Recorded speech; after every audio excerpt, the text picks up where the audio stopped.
Welcome back to the Alarming Archives. I'm a British male of 38 years, and I have been living in the United States for 7+ years now. I absolutely love Halloween. These creepy Halloween stories are just a few I have heard in these 7 years since I moved across the pond, as they say. They are listed as true, but once you listen, you can be the judge of that. So let's jump right in. Story 1. The Halloween Haunting. Every year, as Halloween approached, I'd eagerly anticipated the arrival of the spooky season. It was a time for costumes, haunted houses, and tales of things that go bump in the night. But I never expected to become a character in a chilling Halloween story of my own. It happened on a cool October evening. The sky was a canvas of dimly lit clouds, and the wind whispered tales of autumn as I ventured out to explore a local haunted attraction. I had heard rumors about a secluded, abandoned house that was said to be genuinely haunted. Some people claimed to have seen eerie figures in the windows, heard ghostly whispers, and felt an indescribable chill in the air. Armed with nothing but a flashlight and the thrill of adventure, I made my way to the decrepit house. The moon hung low in the sky, casting a haunting glow over the darkened landscape. It was a scene straight out of a horror movie, and I couldn't have been more excited. The house stood at the end of a long, overgrown driveway, its windows shattered, and its wooden facade warped by time. As I approached, the wind seemed to murmur secrets from the past, and the sensation of being watched grew stronger. With each creaking step, I ventured deeper into the heart of darkness. The flashlight's beam revealed dust-covered furniture, tattered curtains swaying in the breeze, and the faded remnants of a once vibrant life. I couldn't help but feel like an uninvited guest in a realm I couldn't understand. Suddenly, as if on cue, a chilling draft washed over me, extinguishing my flashlight. I fumbled to relight it, my heart racing as I imagined shadowy figures lurking in the darkness. But there was no one in sight. With trembling hands I pressed on, determined to uncover the truth. The house felt alive, its secrets awakening with every step. Whispers echoed through the corridors, a chorus of forgotten voices that sent shivers down my spine. And then, I saw it, a flicker of movement, a silhouette in the dim light. I could barely make out the form of a child standing at the top of a rickety staircase. The figure's eyes glowed with an unnatural light, and its gaze pierced through me. I couldn't move. I was locked in a bone-chilling stare down with a spectre from another realm. With each step I took, the child retreated further up the stairs, leading me deeper into the heart of the house. The whispers grew louder, an incomprehensible symphony of torment and despair. The air turned colder, and I could see my breath in the frigid atmosphere. Just when I thought I couldn't bear the tension any longer, the child vanished, leaving only an echo of its eerie laughter. I stood there alone in the oppressive darkness, my heart pounding and my breath quivering. As I made my escape from the house, I couldn't help but wonder about the child's story. Who were they, and why were they trapped in that forsaken place? The Halloween haunting had become all too real, and the tales of the house were etched into my memory forever. To this day, I can't shake the feeling that I stepped into a world not meant for the living, a realm where Halloween hauntings were more than mere tales. The experience had left me with a chilling sense of unease, a reminder that some stories are better left untold, and some adventures can lead to encounters with the unknown.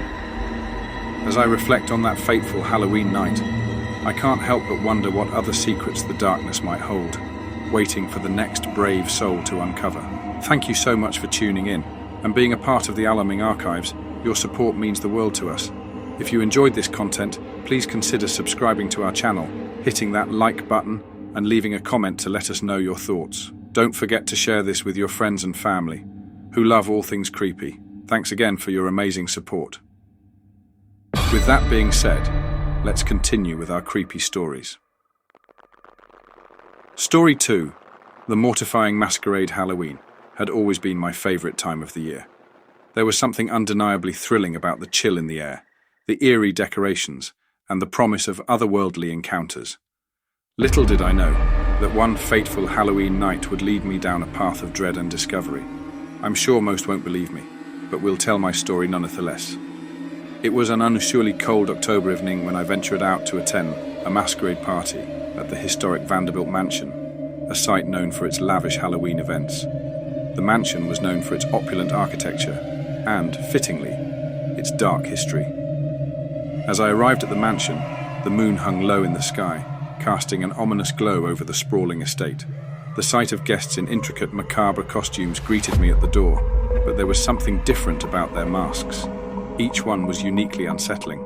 I was handed a mask of my own, a haunting visage that covered my face in intricate lace and feathers. The mask's weight was unsettling, like an omen of things to come. As I entered the mansion, the dimly lit ballroom came into view, and I was swept away by the sight of revelers swaying to haunting melodies. The atmosphere was electric, charged with a sense of otherworldly energy. But there was something disconcerting about the partygoers. Their masks concealed their identities completely, and their laughter was eerie, like the cackling of spirits from another realm. As the night wore on, I found myself drawn to a figure in a corner of the room. Their mask was adorned with feathers and intricate designs, and their eyes held a captivating, almost hypnotic allure.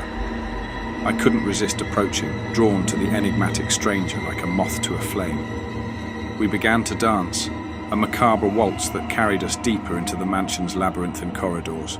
The stranger's presence was magnetic, their movements graceful and ethereal.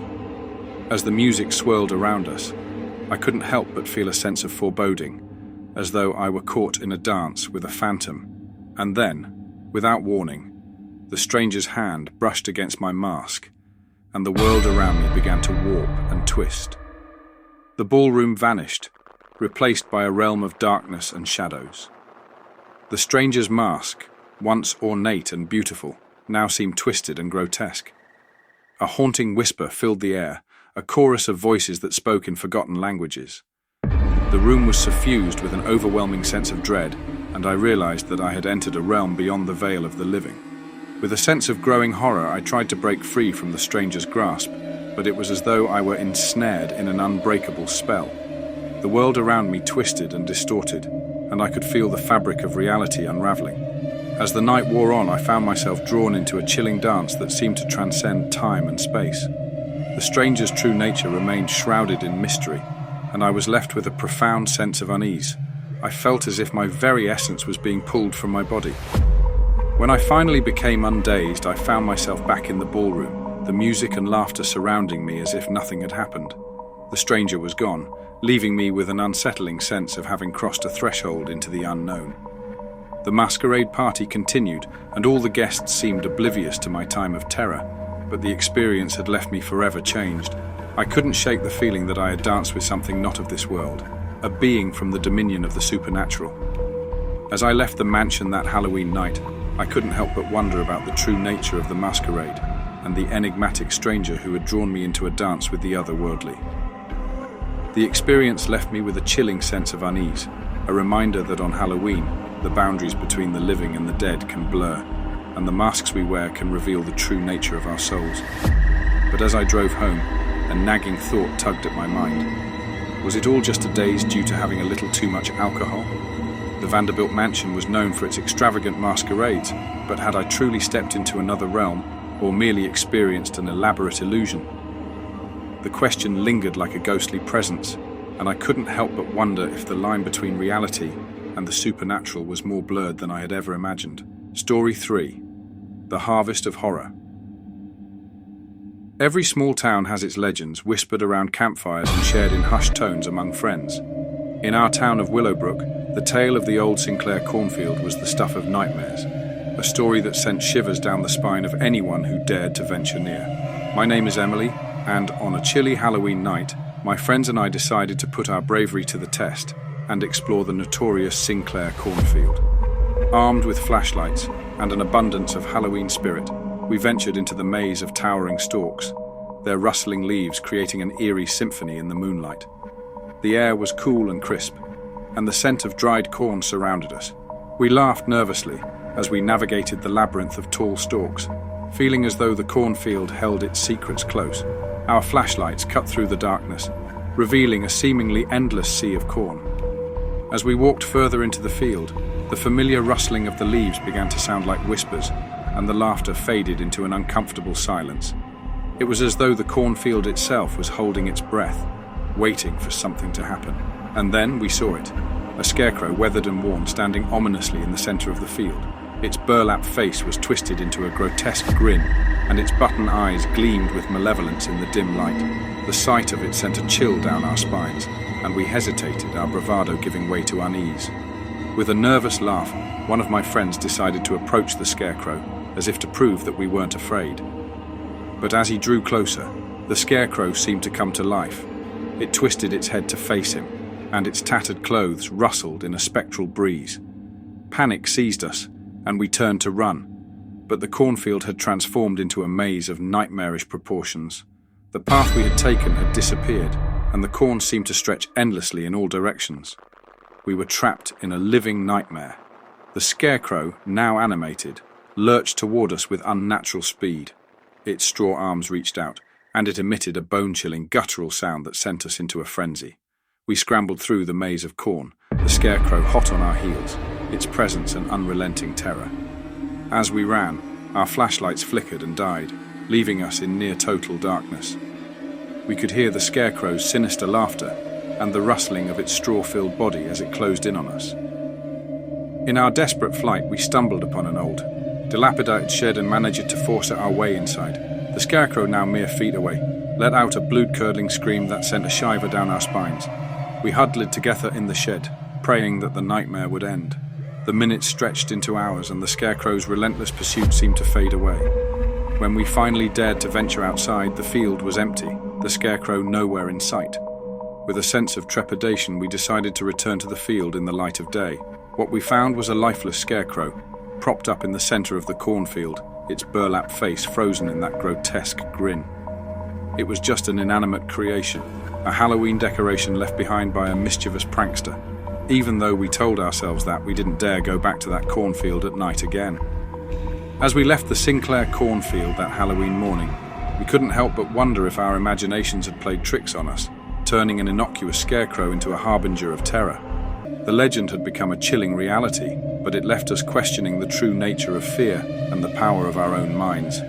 To this day, the memory of our encounter in the Sinclair cornfield haunts us, a reminder that on Halloween, even the most ordinary of things can take on a creepy and sometimes terrifying aura.